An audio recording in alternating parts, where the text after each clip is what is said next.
বাংলাদেশে 10-15টা বিচার করলেই, প্রকাশ্যে বিচার করতো যদি, তাহলে আর ভবিষ্যতে কেউ কেউ মারার চিন্তা ভাবনা করতে পারতো না।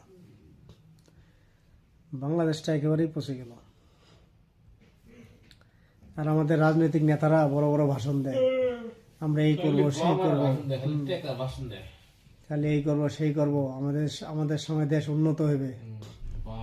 আরেক বলদে আজকে বলতেছে বাংলাদেশকে ভবিষ্যতে মানুষ চিনবে ফুটবলের মাধ্যমে, মানে ফুটবল এত ভালো খেলবে মানুষ তারা চিনবে। সারা জীবন মানুষের জীবনের নিরাপত্তা নেই দেশে, যেখানে সেখানে মানুষ মারতেছে, যেখানে সেখানে ছিনতাই হচ্ছে, যেখানে সেখানে মেয়েদের ধর্ষণ করতেছে, যেখানে সেখানে ছোট বাচ্চাদের মারতেছে, সেগুলোর খবর নেই।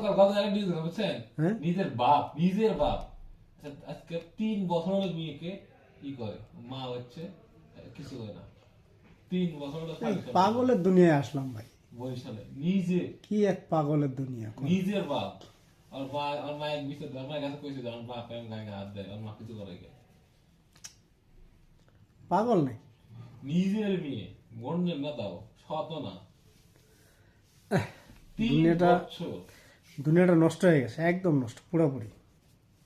আমার মাঝে মধ্যে মন চায় আল্লাহ যদি আমার ক্ষমতা দিত, এই ধরনের অপরাধ যারা করে ওদেরকে একদম জনসম্মুখে এনে বিচার করতে পারতাম।